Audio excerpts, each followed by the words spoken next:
Good morning, everyone. Welcome to American Scousers Morning Coffee or Tea with American Scouser on a Wednesday morning.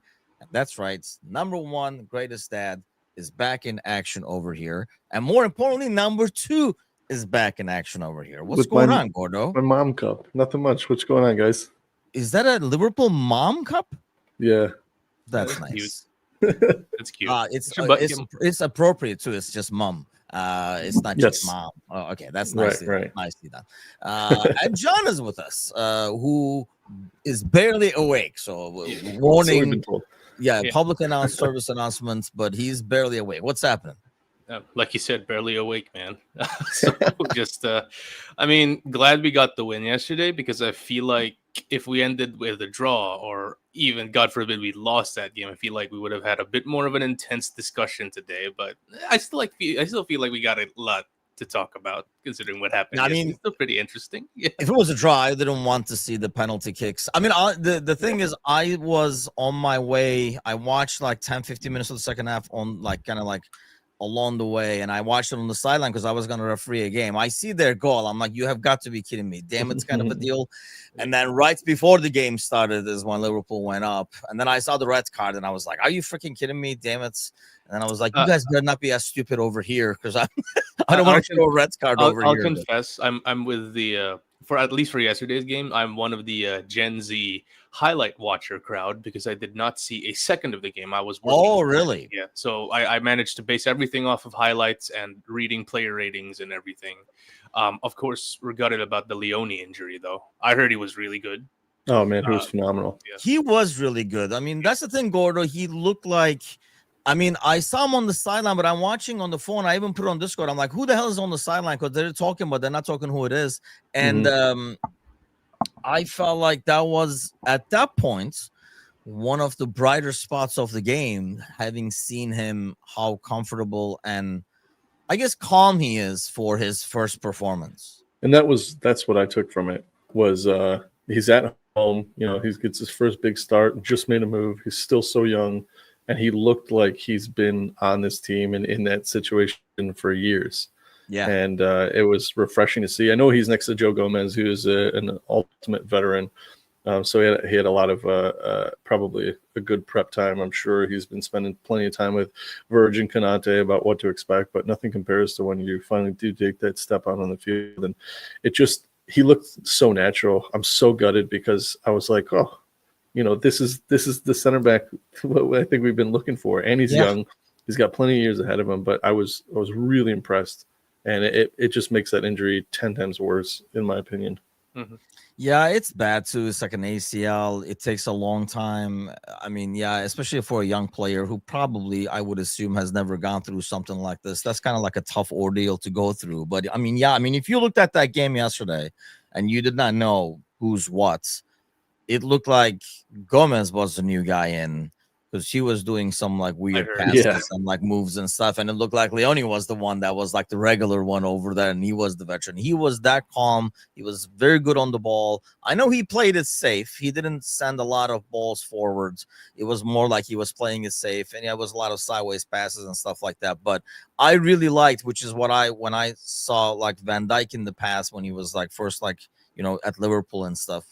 He was doing that thing, Gordo, where he puts the ball in play when he breaks up an attack instantly. Mm-hmm. Like his first touch is a pass to the right back or the other center back and stuff like that. Instead of a lot of these center backs who just like take it to the side and boot it up or whatever. Mm-hmm. Like he was very calm on the ball. And yeah, that's going to be a big loss, man. I mean, I almost got the feeling that I'm like, looks like we're set in center back. I know it was like a very small sample size, right. So it's weird to say based off on like 60 minutes, 70 minutes of gameplay, but it was like, okay, we got something here. Like this is very serviceable, and he's not even next to Van Dijk. Yes, yeah, I think that was the biggest thing too. I saw he was like orchestrating the midfield, and it was like Endo was part of the midfield. Just like you usually don't see young kids. Like I saw, he's pointing, he's got the ball at his feet, he's slowing the possession down. It was a lot of good things to see. And yeah, my biggest thing was like he wasn't next to Van Dijk. And yeah, I think sometimes we overlook like how much of a professional Joe Gomez is, but he's not Virgil van Dijk. Yeah. And so to see him there, and like you said, he was the brighter of the two center backs as well. It looked like I was with you. I was like, I hate jumping on the kids' bandwagons and stuff. But I was like, oh, I think we're okay at center back. This is the signing that we've been dying for it. When we signed him, I was like, it's going to be 2-3 years before we see this guy regularly. After yesterday, because it wasn't like a Southampton of Premier League era. They went for it yesterday. I mean, we were under Kosh a couple of times, and he showed great composure, and I thought that he was light years ahead of where I thought he was. Maybe not at starting every Premier League game yet, but he was way ahead of where I assumed he was. Maybe that was part of it too. Like we had the bar set pretty low. Like, we were like, oh, it's his first game. It's a kid and stuff like that. And he comes out there and like looks nothing like it. So it's made it like twice as more impactful. Like, I mean, you kind of saved yourself a lot of frustration probably by not watching the full game, John. But it did. I mean, you always expect these games to be disconnected a little bit. It's 11. I would never play it was 11, but maybe Southampton was a lot better than we thought they were going to be, but also like it was just some performances out there were like, okay, yeah, this is why you're nowhere near like getting minutes right now. It's almost like but are you shocked as like the scoreline, I guess? Or no, not really. Even when you watch the highlights, I'm sure you saw chances created. And they had a lot. I mean, the one that they missed right before the first goal, I don't even know how the guy misses that to an empty net header and stuff like that. But like, are you shocked, John, in terms of how disconnected it was? I mean, like you mentioned, I'm a little bit more lenient on the likes of Endo, Gomez, and like we always bring it up. Like sometimes players look like they haven't played a second with each other, and I think yesterday's lineup was a lot of that case where there was a lot of feeling out. Where Southampton, I'm not going to profess to knowing how Southampton plays, but you would assume that the lineup out there showed a lot more respect to our side, knowing that we're going to be a threat. So it's probably a good group of players who've been there a while, who know how to link up and stuff like that. So it's understandable, I guess, and it's sort of the story for our season right now, where even when things aren't clicking, what matters is we get through. Worrying signs, of course, but then in my opinion, it's results are everything. And I think it was Kazi who mentioned it during the last Friday show. It papers over a lot of things, and you'd like to believe, like with the first team, even this second team, the more that they get matches with each other, even especially the likes of it was the vets who people were more concerned with, Gomez, Endo, so and so. These guys have been here a while. They're good enough to know that a little more game time, they're probably going to get back up to speed. What worries me is that we lost our fourth choice center back. We don't know where he's going to be. So we're probably going to be risking Kanate or Verge at some point, or playing maybe Endo as a center back or something like that, which could be detrimental to any future, a cup run or two. We get caught out by one team because, we got an Endo playing out of position at center back or something like that. Could be detrimental at one point. But, sort of like piggybacking off what Gordo said, a lot of things, the things that I was looking for happened, I guess. Isak getting his first goal, Ekitike getting in the score sheet to sort of continue his run of confidence, Leoni looking okay even though he got injured, and minutes on the legs of Jones, even the goalie Mamardashvili, I heard it was okay, Robertson, Frimpong as well getting back in. So a lot of boxes still checked for me. But then obviously I'm the more glass half full guy than the glass half empty. So someone can plus see. You didn't watch the game, so that kind of helps the optimism. Trust me, it does. But then I saw Isak's goal. Very listen, Nunez misses that.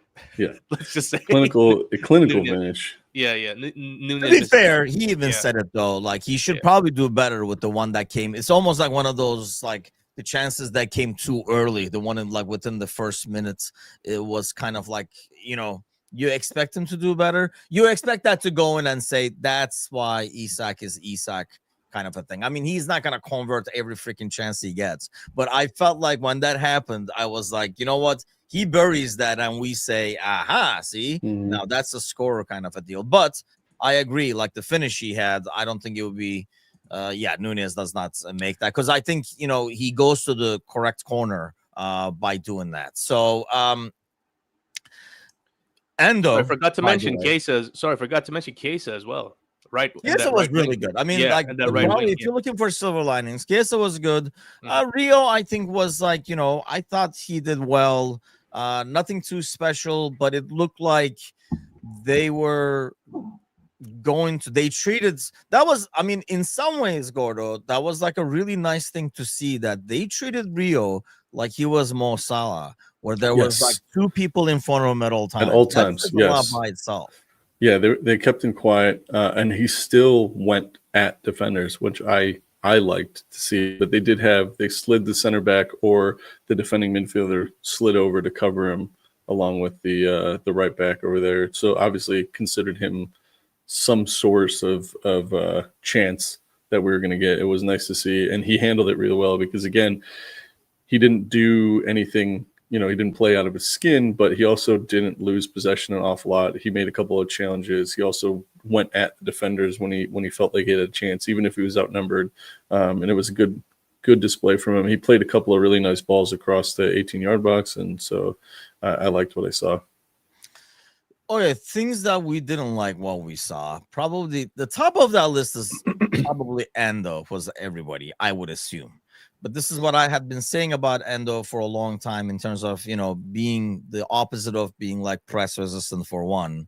But I do think, going back to what John is saying, and I know the goal came from him as well, and it's like a mistimed weird header. That's one of those where you jump and midway through you're like, ugh, this is not going as well as I thought it was gonna, like in terms of where the ball is going, the trajectory and stuff. And then you have that weird header at the end. But I almost think, as weird as this is to say, especially in specific games, a center back Endo would not be as brutal as midfield Endo, because he would always have the ball facing ahead as opposed to receiving the ball like with Right. his back to the other team, because I feel like that's when he struggles, and when he tries to rush the control and stuff like that is, whereas I think Gordo, he can be a more serviceable center back when needed in specific games, like when we were going against Burnley, or like when we know a team is going to really like sit back and stuff. I think he can do that job, like going back to what John was saying, because you're gonna have to fill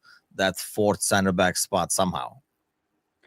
Yeah, he's much better like a sweeper position in midfield. I think he can handle the center back because he's just a breakup artist. That's what he does. He just goes in there, cleans up a tackle. He's not afraid to get stuck in. He's not afraid to do the dirty work, and just kind of pass it along.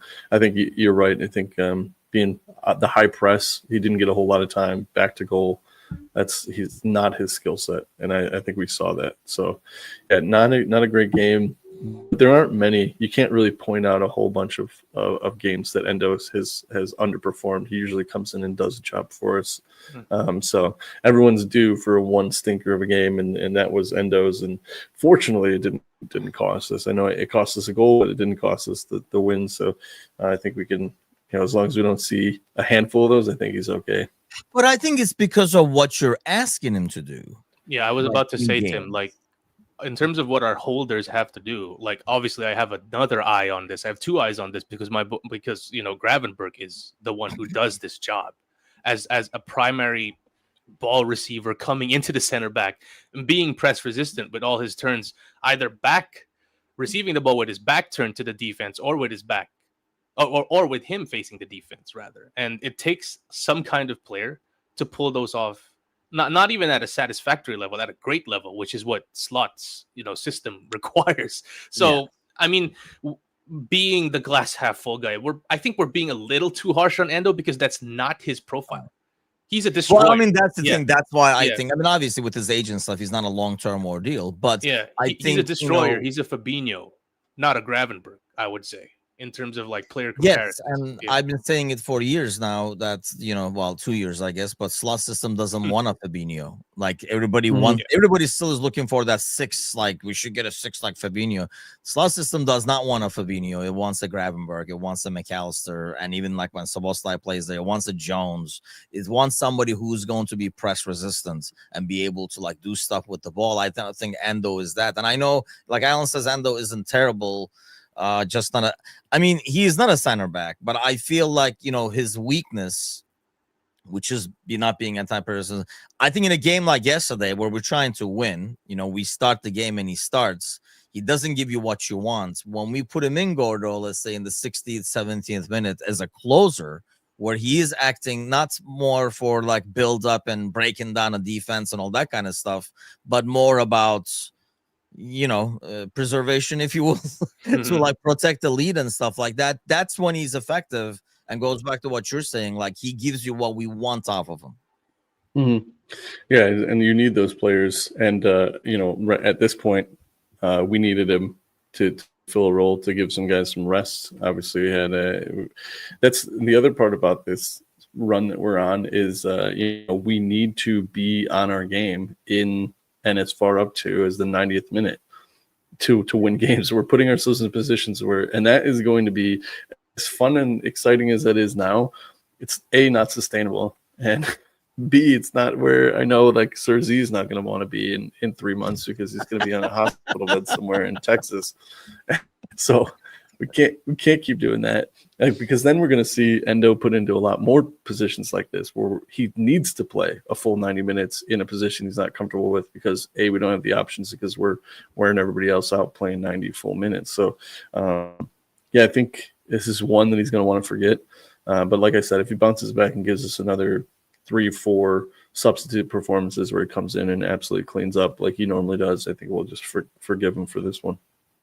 I think so. You're not going to hold grudges for this one, because I feel like we were wanting something out of him that he just cannot give. I mean, it just does not make sense. It's like, putting Gomez on the wing as a winger and be like, why is he not doing good over there? So it's just not fair to expect that. I just was like, yeah, this is like more proof that this is why he doesn't like starts in games, because somebody was like, why don't we start Endo and stuff? This is why you don't start Endo. I think Endo's role is, I don't even want to say like a Milner role, because Milner, I did not, mind him. I think Milner's a lot better on the ball, a lot better technical that he gets credit for, actually. But in terms of, like his role is probably moving forward, like coming in as the closer. Actually, you did send this link. I'm not going to be able to screen share it, because when you open up This Is Anfield, you get more pop-ups than the article. But before we go there, Tim, let me just ask, and if anyone in the comments would say, has Milner's Champions League assist record been broken by any player? He set the record one season, right? Most assists in the Champions League. I think that was our first run. 9. Yeah. Like, I don't know. People like frame Milner as this freaking yard dog, but nah, to your point, he was more technical than people give him credit for. He was like, he struck a penalty very well. He can pick out a pass, a Gerrard-esque pass from time to time as well. Like, listen, and that was an indication for it. I would say that 9 assists hasn't been broken. Could put in a mean cross. I think like Milner has exactly. one of the best crosses in that sense, and a lot of those assists came through there. It says not broken yet. I would think it will be, just because there's more games now, so everybody's getting 2 more games to be able to break the record, kind of a deal. It's 8. He's tied in second. Luis Figo for Barcelona in 99, 2000. Imagine that. Imagine 9. that, right? Like, so Beckham, Neymar, Mendyta for Valencia, and James Milner and Rafinha for Barcelona last year have 8. Imagine that. Like, those names, you like imagine, hey, who had the most assists in Champions League history? Then you put in like Rafinha. That's like a good trivia that nobody would get, kind of a deal like 10, 15 years down the road. But that same season, Roberto Firmino had 7. So we had 8 and James Milner and smashed some people big time. Like, I can't remember a lot of I know the Porto was there, right? Yeah, Porto. That was the Roma one where we destroyed. That's why. Yeah, there was smash a lot of Man City at Anfield as well, 3-0. I would consider that a smash given the opposition, right? Like, that was 100-point Man City, mind you. We just destroyed. Yeah, that was some run in the Champions League there. So yeah, it is that season.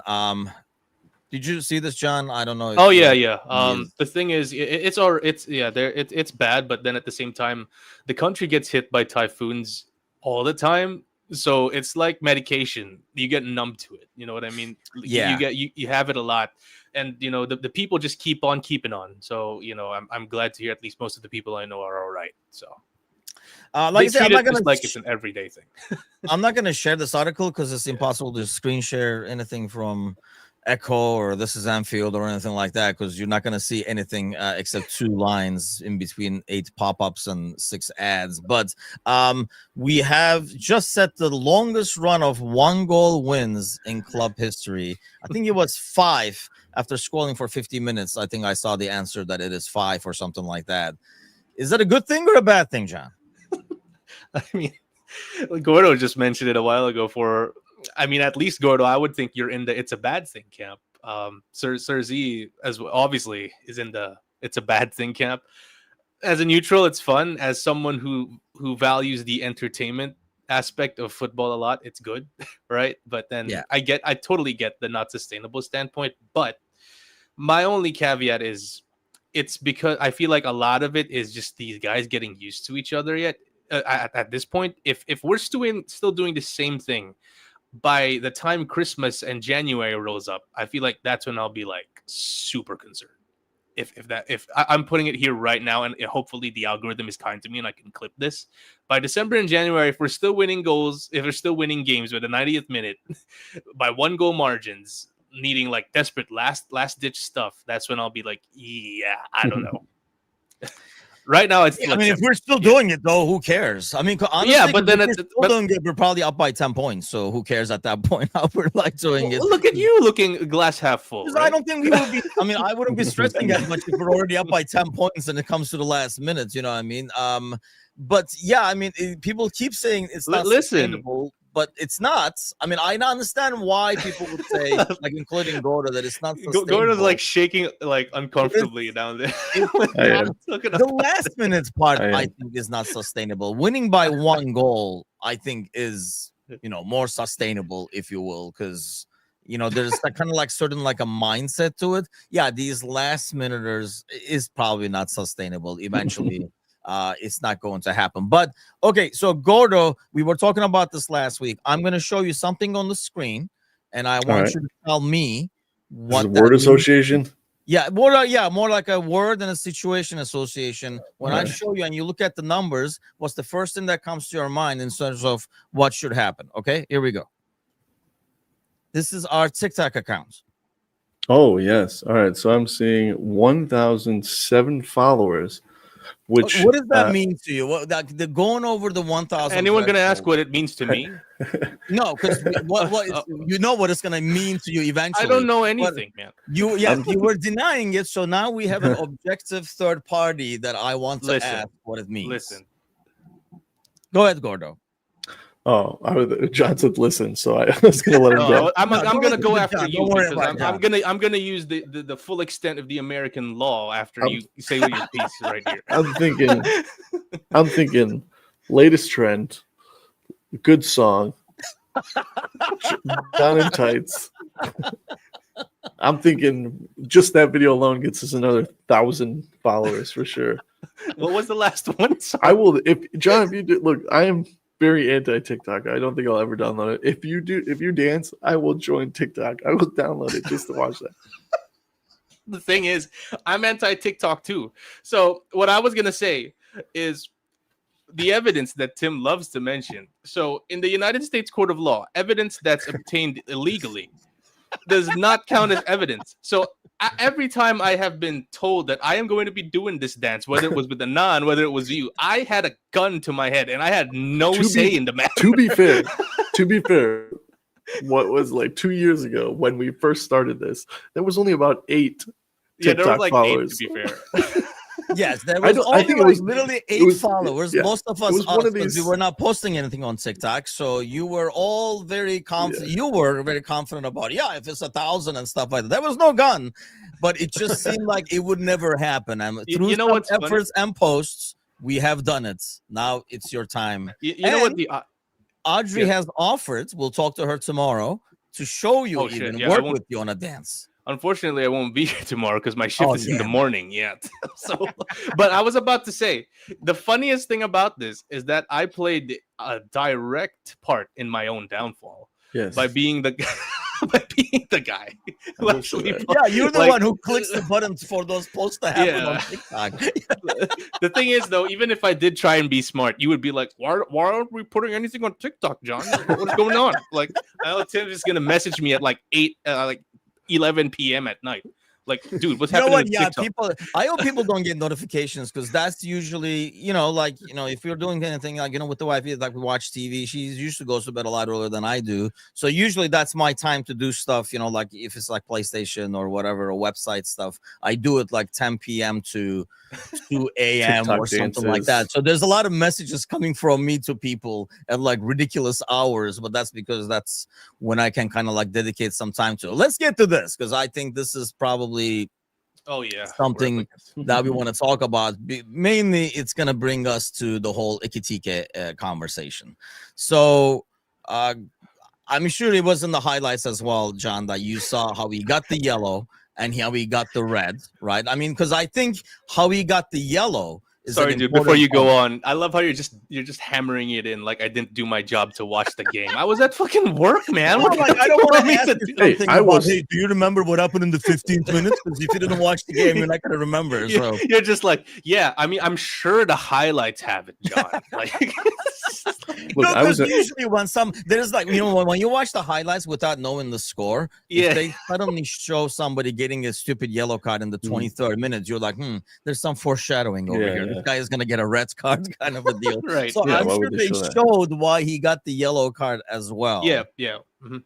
What do you make of it? It was beyond stupid. It was the most Darwin thing ever. That's probably very well put. Seriously beat me to it. Damn it! Like I was like, is that Hugo Nunez out there? Or like minus the finish. Like that finish was class, though, mind you. I mean, granted, it's like a tap in, but then I ref. No. You didn't let me finish. You didn't let me finish. Darwin has missed some tap ins, mind you. He probably would be slightly like beyond the ball. He probably would have been offside. You know what I mean? Like somehow. But listen, I feel like, and I read this piece. I think it was from Sam Maguire. I don't know if you guys are familiar with him. He's a Liverpool writer.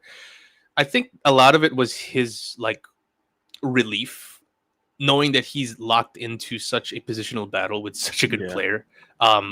In terms of Isak, and this is just speculation. Obviously, we can't go in and go like, yeah, we absolutely know 100% what these players are thinking. But then to frame your shirt like that absolute loss of focus from a player who has been nothing but composed. I'd like to believe like his composure was what really like stood out to me when he first came into this club. It's just really out of character. So it means that he's thinking about a lot of things on the side, and I feel like what he's thinking is that positional battle with Isak, knowing that it's not 100% guaranteed that he'd be starting every game. So that goal to him was like, yeah, I still got it. Like, here's my shirt. And he was like, oh fuck yeah, I want a yellow. You know what I mean? Like, yeah, too late. I mean, I don't know. There was a lot of talk about that, right? Yeah.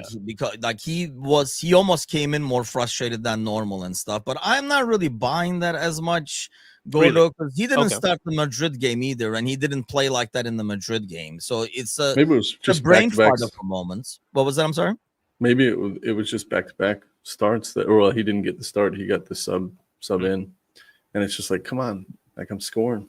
This is, because we did talk about how composed he was, and the throwaway is definitely an uncomposed. We haven't seen that from him yet. And then the goal was, Slot said selfish, I think was the way that he described it in the post match. And that was definitely selfish. And if you look, it was interesting because Frimpong comes immediately, and like you could see him like, and then it's like, oh, you could see the fear wash over his face, like, oh no, I'm gonna get sent off. And even the fans, if you go on and just search the Isak goal and you look at the stands, and like hands are coming down because they're like, no, you idiot. I've never seen this. He's holding it up, and most fans are like, ooh, it's like watching a train wreck. Like, no, cut. There's a director cut. So cut. It was also like, it's also like one of those things, like when you know you've already gone too far, but you're like, maybe nobody will notice. My first thought, like, I was panicked for him, so I can't imagine how he felt. My first thought was, oh, he has an undershirt on. Maybe that, like, he doesn't have it's not a naked chest. Maybe they'll forgive him for it. Yeah. I just like made up an excuse for him. I was like, he's got a shirt on still. We're fine. We're okay. Broke it. And yeah, he tries to put it on really fast. They're like, nothing happened, Oh, nobody shit. saw anything, kind of a deal. But Yeah. I was like, He's yeah, like, oh it's a bit shit. too late. Yeah, because He's putting it- Frimpong races over to him and starts screaming. If I was the boys, like I would have at least tried covering him, like the teammates. Like when they mobbed him, they covered him while he was putting his shirt as if nothing happened, just for the comedic effect. You know what I mean? At this point, you got the yellow, right? So you're gonna get booked. So I mean, at least try and make it funny. You know what I mean? Yeah, it's just. I mean, at that point, I think he was in panic mode, like Gordo says, because I think he realized it like instantly in one of those things. And I think, look, it's a tie-winning goal in that sense, but I agree with Slot, and maybe because we're similar in age, because he was talking about like being more old-fashioned, and I do like players who go to the guy who created the goal for him, especially when it's a freaking tap-in, Gordo. I mean, I'm sure you've had a bunch of tap-ins back in the day. Oh yeah, very lazy player. Ran around with your shirt. You probably took your shorts off, running around. I didn't play with shorts. That was had no shorts to take it off, then putting some bad flips and everything, the tap in. The amount of tap-ins I've had, yes. I go back to that. I mean, because I'm a big believer in that too. Like players, I understand the initial celebration for like a split second, but a lot of times, even Mo, like half the time will turn around and like run to the guy who passed him the ball and stuff like that. When it's a tap in, I understand exactly what Slot is saying. Like you score a worldie, getting past a couple of guys, and it's all you, and you show your jersey, blah blah blah. But a goal like that, where it's literally on a plate for you, and Chiesa could have tried to be the hero himself and taken that shot. It's not like he's a horrible angle on it, and he could have said there's two guys coming in the middle. I didn't want to risk it. There would be an excuse for a lot of players taking that shot. So for somebody to serve it on a plate for you and you just tapping it in and acting like you made the whole thing happen, I think that was it was disappointing, because that's not who I thought the kid was all along. I still don't think it is, or are we just hoping it is not? It's a very French move, right? I think we have to forgive him because he's French. Which is why you come back to the pressure thing, man. Or I don't know. Like this is why I came to the pressure conclusion, because it's very uncharacteristic of him as well. Yeah, his celebration, young guy. Yeah, exactly. But look, I understand the pressure thing, but you're scoring gets happen. Like Chris says, I disagree, and I get this perspective of I'm not saying he shouldn't celebrate. I get pissed when players don't celebrate their goal against their old team and stuff like that, because that's one of my big pet peeves, because I think that's bullshit. But I just think when you score a goal like that, you celebrate by going to the guy who made it happen and not go around to the other corner and make it your own, is my thing. Maybe because I assisted more than I scored back in the day, so I expect that to be. So I want to get the credit or something. Yeah, well, I've been on the other side of it too, where like I had this. It was a state.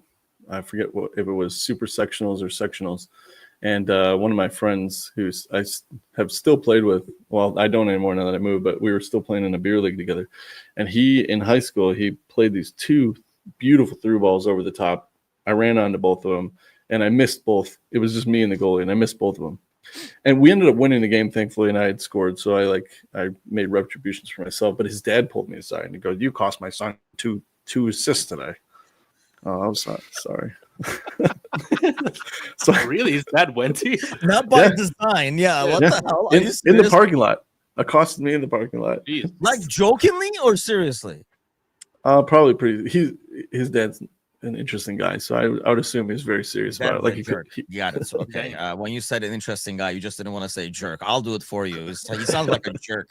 Not a lot, I can tell you that, but that's privilege. Also, those are in the records. Those records don't come out. I have no idea, to be honest with total, but I was playing sweeper, so if I scored as a sweeper, I scored 2 goals. I remember that because they're very far and few between. But like throughout, it's like I played like different positions and stuff like that, but unimportant games.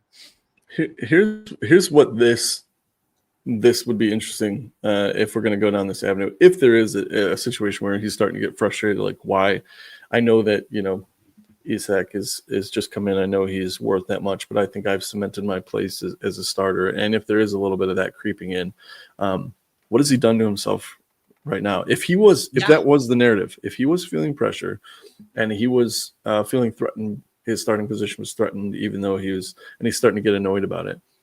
He's just created a big mess for himself. And what is that going to do to his confidence? So I hope that's not the way that it is going. But if that is the narrative, if that's really what's going on behind the scenes, he's made his life a whole lot more complicated. And so hopefully he can bounce back from that if that's the case. I don't think it is. I just think he got lost in the moment. Still a young kid. He realized like he was a hero again. He's just like loving life and kind of coming to expect to be the rescuer and kind of living up to his own expectations. So hopefully he comes back and we don't see any of that. But he's made his life a little more complicated with that, because now he's not even part of the substitute selection anymore for the next game. And if Isak goes off, like if Isak starts and he goes off against Palace, is Hikatika going to start again? I don't know. He just opened the door wide open. That doesn't help your cause. I mean, I'm sure now he's probably going to play in Istanbul against Galatasaray is probably what he like cemented, if anything. But I mean, I know you watched the highlights, John, but let me ask you. Fucking go again, man. The master of like the subtle piece of shade and gaslighting this guy. No, actually, I was going to talk about, I don't know if you watched the press conference, but like I kind of liked how Slot kind of like went right at it, as opposed to trying to defend the indefensible. Like he made it very clear that he did not like it and it was stupid, selfish. I mean, he probably like the most. I can tell he's the kind of dude that, like when you choose you out, it's quite painful. He just gives that right. Like he just seems like that guy that were like he walks away and it still hurts. Like, like disappointed dad. Disappointed dad thing going. I think he kind of like did that, and I kind of do appreciate that, because I don't know, some managers might have tried to. Like he didn't try to make excuses for him that maybe we are, right? Like Gordo and I are, like we're like, oh, he's young, and like, oh, you lost stuff in the moments we're saying and stuff. He didn't do any of those. He basically said it's just freaking stupid. You're gonna know better. Yeah, he reminds me, and I think we talked about this a lot. He reminds me a lot of Benitez in terms of like that disappointed dad, like very serious, no bullshit. Like Slot smiles a lot, and he smiles more than Benitez ever did, mind you. But you could tell he's got that demeanor of him, the demeanor in him rather, like the Benitez cold, analytical sometimes when he needs to be.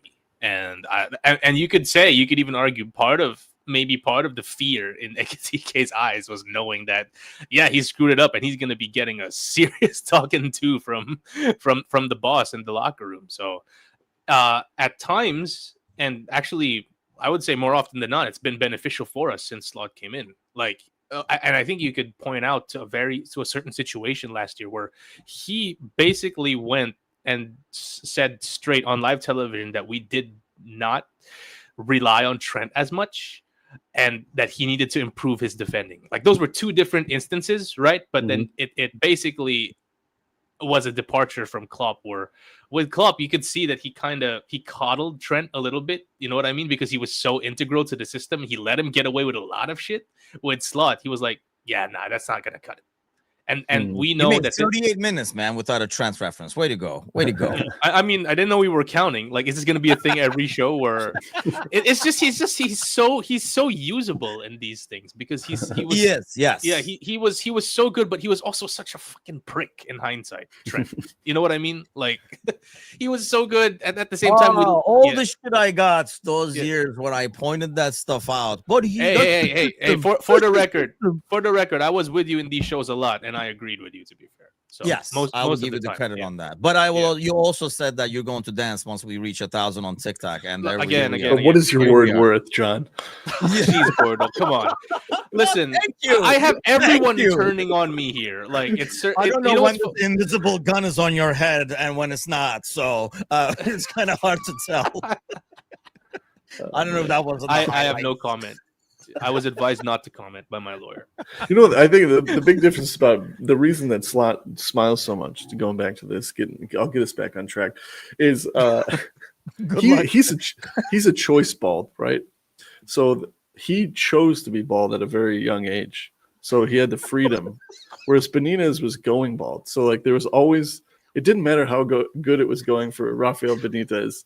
There was always that sadness in the back of his mind that he was slowly going bald. I love how Gordo was like, let me get us back on track, and then proceeds to say the most unserious shit ever. Yeah, okay, that made no sense. But okay, thanks for that. I guess at least he didn't make like a reference to one of his like ex-college girlfriends or something like that. So we should be thankful for that.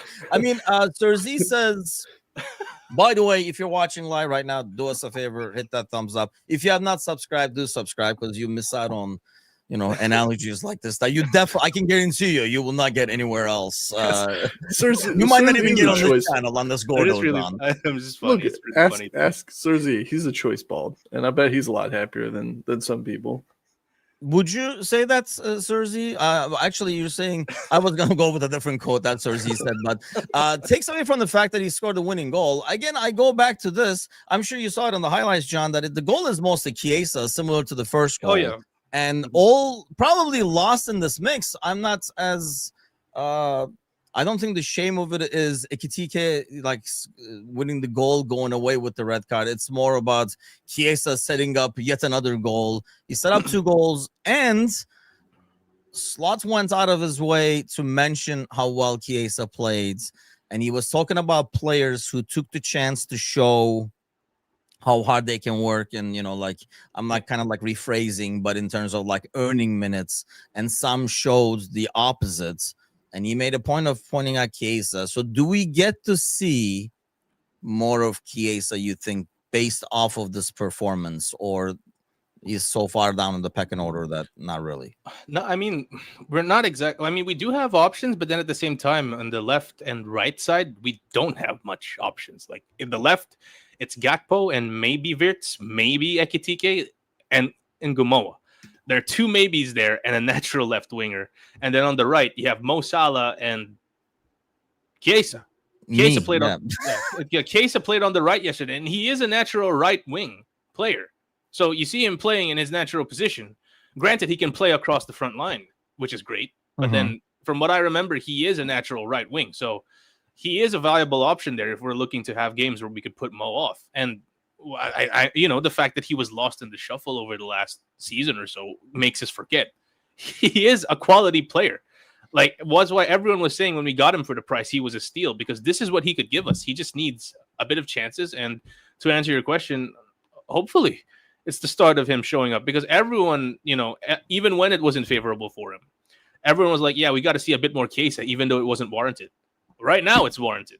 I would say we need to see a little more. Yeah, that's the weird thing. We said we want to see more of Chiesa, Gordo, just to, have something new in the menu almost. Like it wasn't based on anything. But now, and I mean, and we always said there must be something going on in the background for him not to get any minutes. He's not being favored and stuff.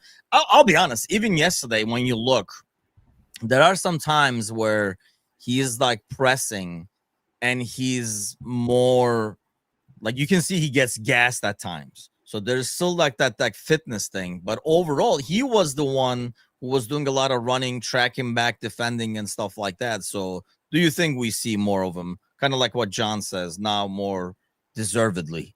Mm-hmm. So his difference was yesterday.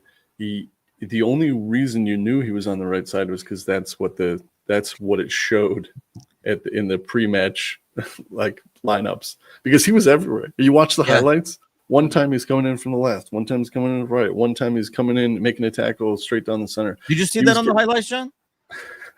I mean, on the Ekitike goal, he was on the left. So yeah, I did see it. Mm-hmm. Yeah, and that wasn't the first time he came in. He came in from the left and beat like 3 or 4 players too right before that goal goes in. So. Poor John, man. But hey, you know what? You asked for it by saying it, so you turned yourself in.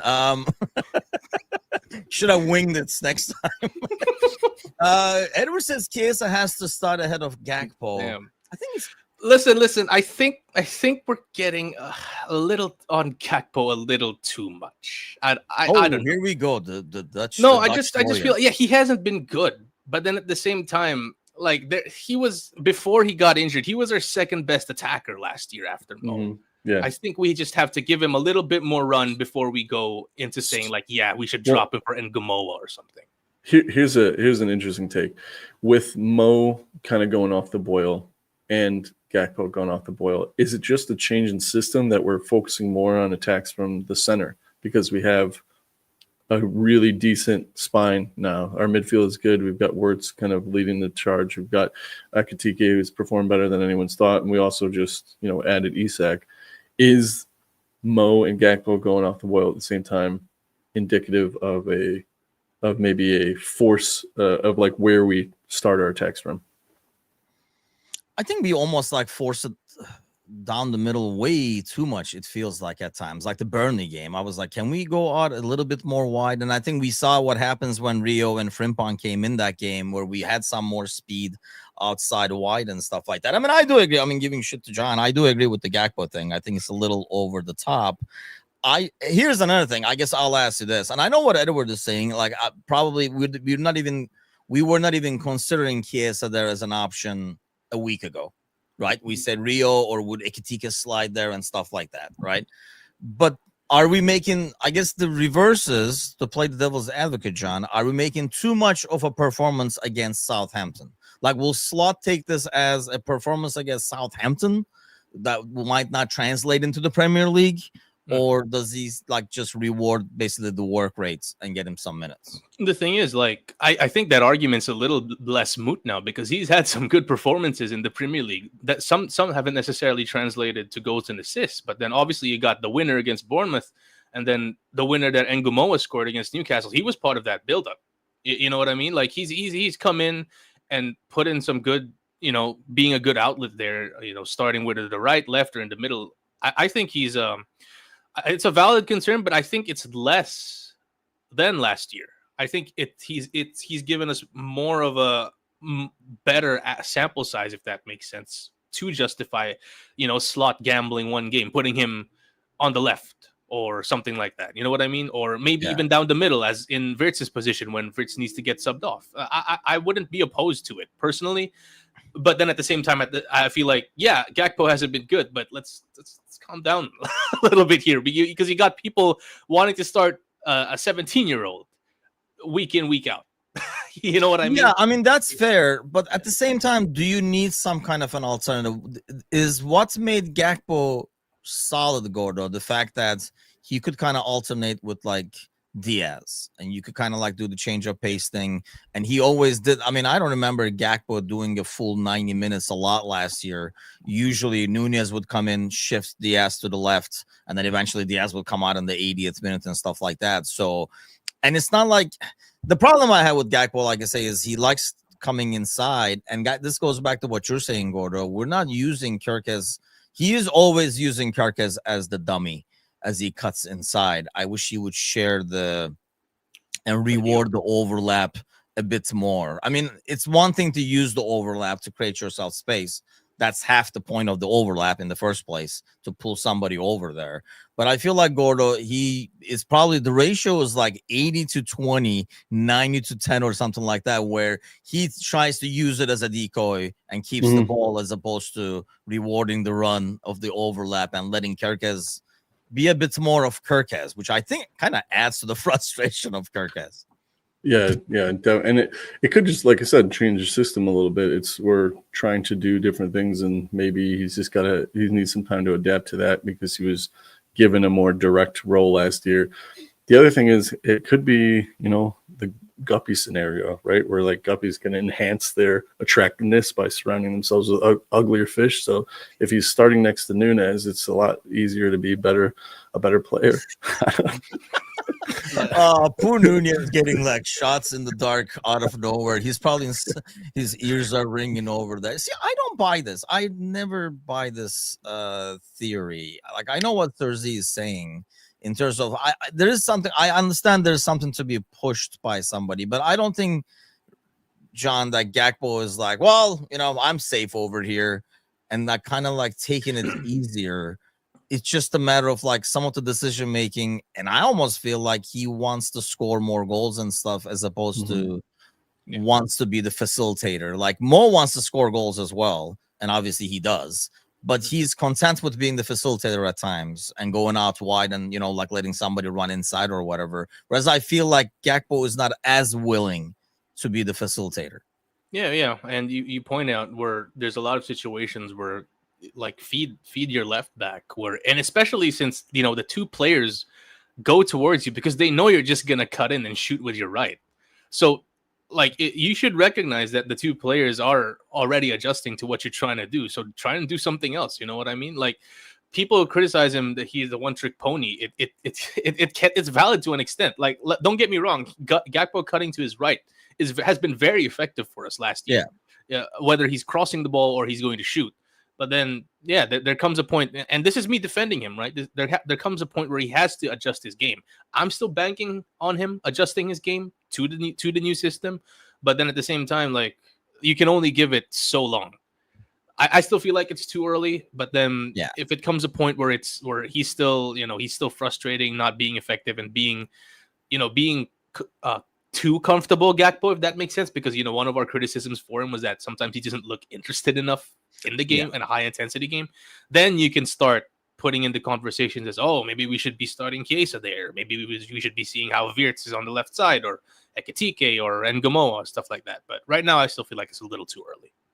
I agree. So, I mean, the good thing is there's so many freaking games that there will be some rotation and going back and forth in terms of like getting chances and stuff. But I don't know. I feel like that's one thing you get with Rio. Like even watching yesterday, he gives you a threat of taking you down to the line, Gordo. I was talking about this on like Monday night with the boys.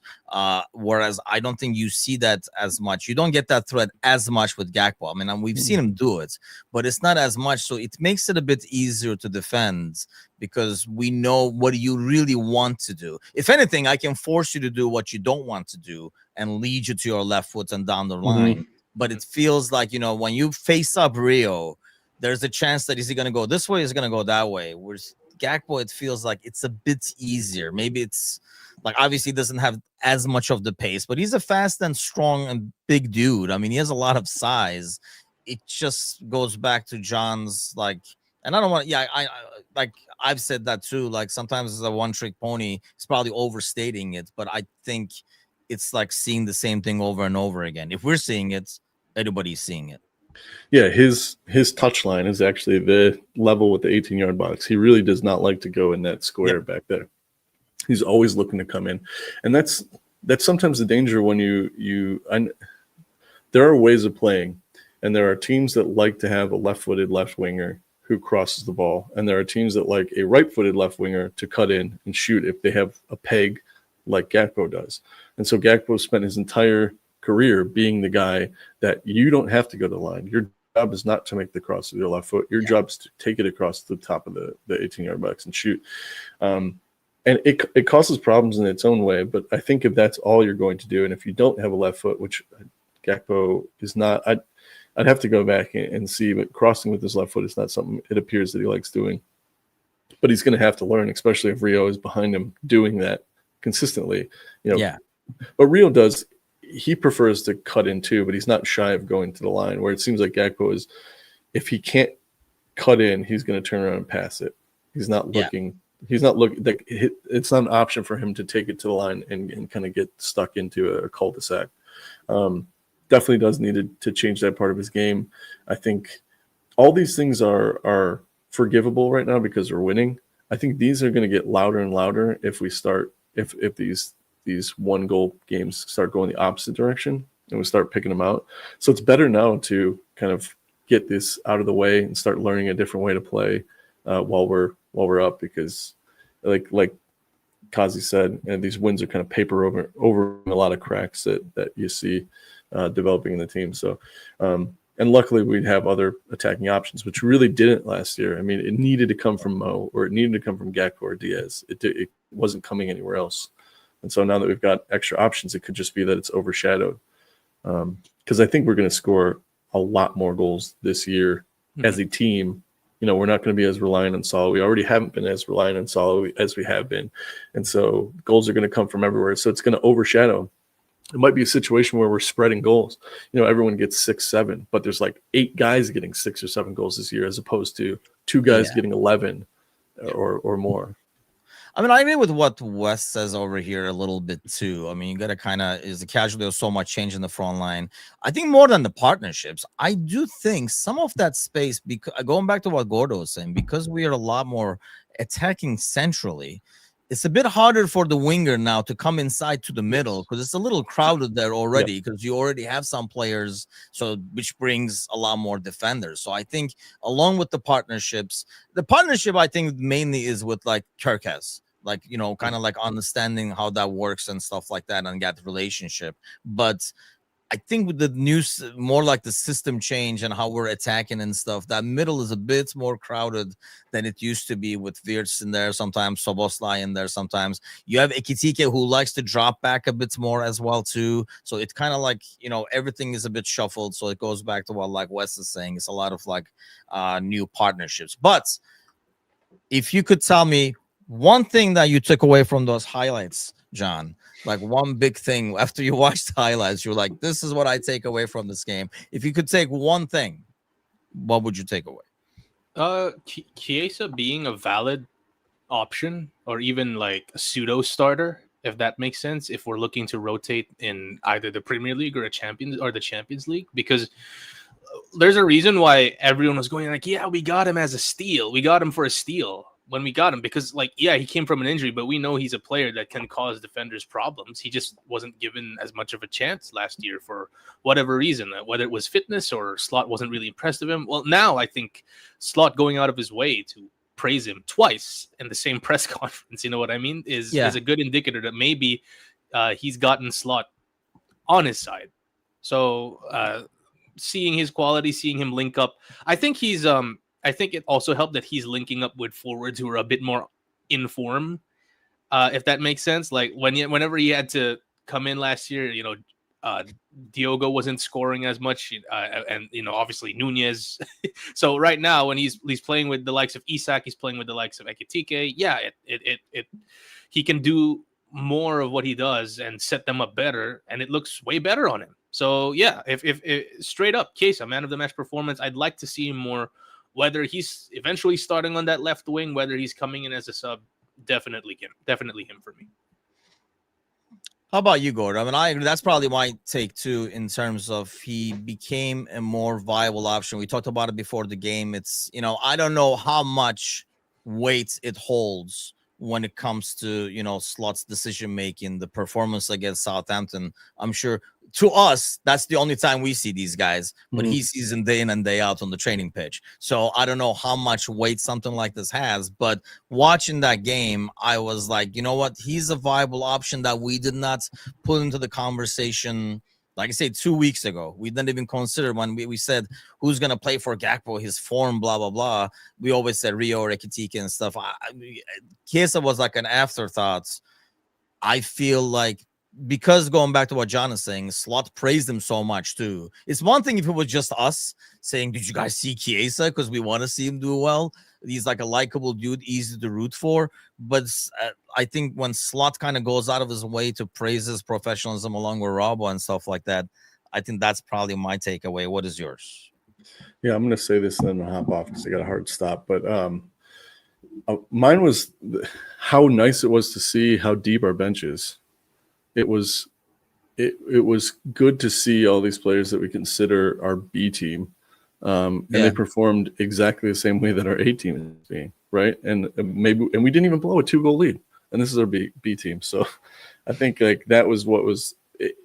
It must have been really refreshing for Arne Slot to see like I can probably slot these guys into any game day starting lineup, and I could cover my bases. I'm not going to be overrun anywhere. I've got guys that can contribute. I've got guys that can throw a little bit of a, you know, not so vanilla to the game. He's got a versatile team. And I think it's the first time that we've had like such a deep bench there. That was really nice to see.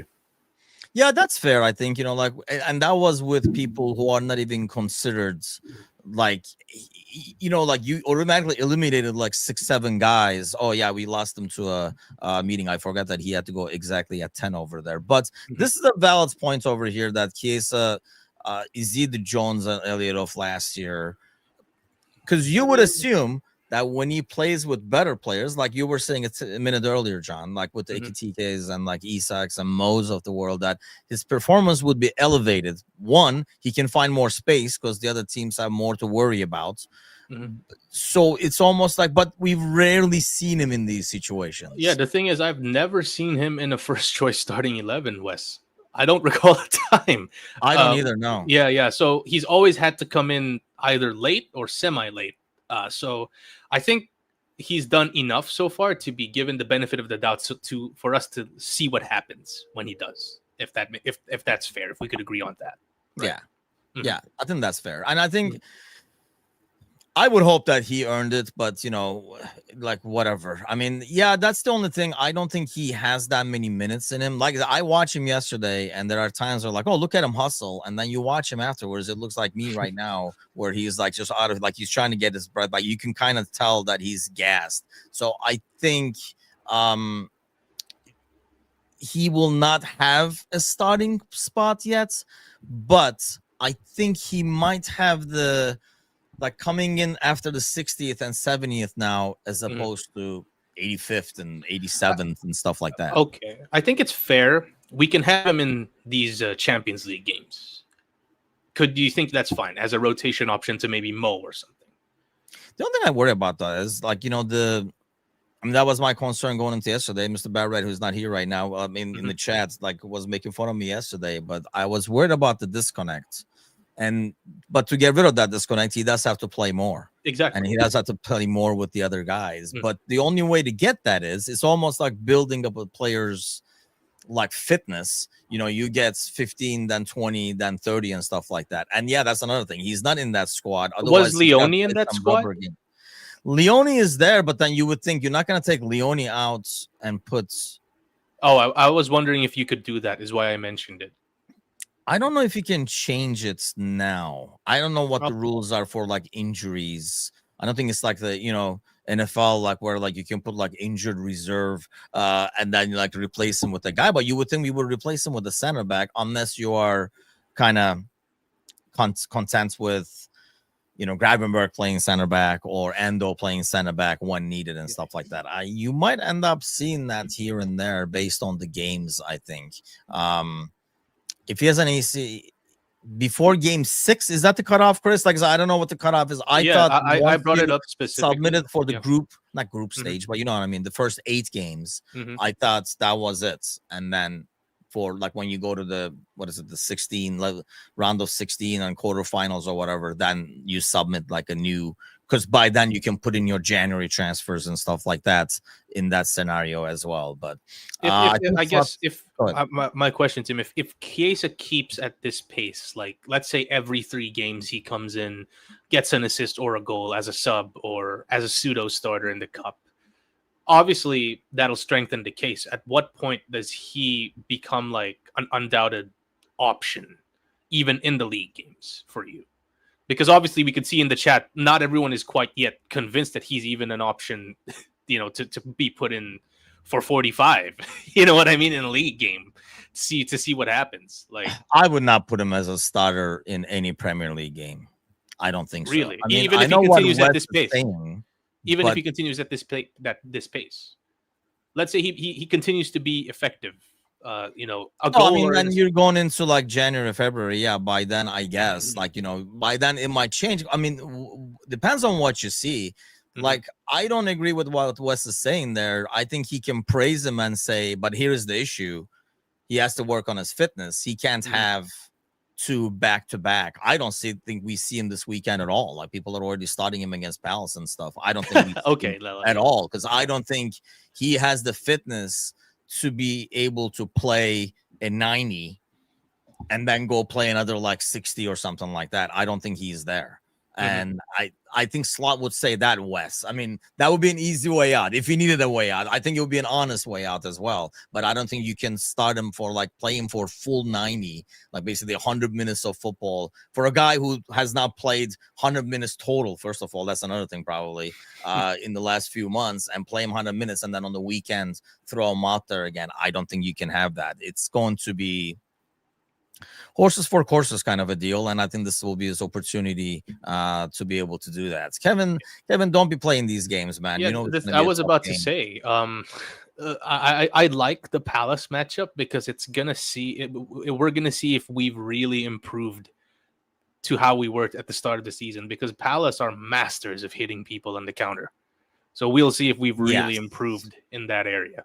So I'm really looking forward to this weekend just to see where we're at. You know what I mean? So match day 6, one outfield player can be replaced. Okay, thanks, Chris. I mean, yeah, then I don't know. I know who we would throw in there. You would think it would be Chiesa based on how it's going. By match day 6, he will have a couple more runouts out there as well. But like I say, this is when we get to see him. The powers that be see him day in and day out, so they have like a better picture, more information to make decisions out of than we do, obviously. So but here's what you can do is, because we are at, let me get an up-to-date number over here. It is the 24th. I don't think we're gonna make this in time, by the way, but we are at 1,474 at the moment, so 26 away from getting to that 1,500 that we were hoping to get by the end of this month. So really got to get it going over here. So if you're going to drag people by the ear, this is the time to do it and grab it, so that one day we can do what we did in TikTok over here and get to see John dance, because we're over 1,000 on TikTok. Actually, you know what? Let me refresh that. Look at that. We got another person. While somebody heard that you're going to be dancing, and we just got another follower on TikTok over there. But hey, thanks a lot for the entire chat this morning. Great having everybody on board. Hit that like if you have not done so, and please do the subscribe. And like I say, you can really help us out by spreading the words, because that's really what we're after over there. So grab a friend by the ear, drag their butt over here, and have them subscribe as well. John, thanks a lot as always, man. So you're bailing on me tomorrow morning? I thought you and Audrey would I'm a practice morning some chip. dance moves, but I'll have Audrey prepare it for you, and we'll go from there. But I can see 2 to 4. I don't know, man. I'm worried about the Palace game, but that's what I do. But we'll talk about it tomorrow, and obviously Friday, and the boys will be back tomorrow night as well. Great panel show last night. So if you guys missed that, that's on the channel as well to go back and look into it. Glenn with Brentford, and Newcastle was there with Sully. So great chat over there. But have a great day, everybody, and we'll see you guys soon. Take care.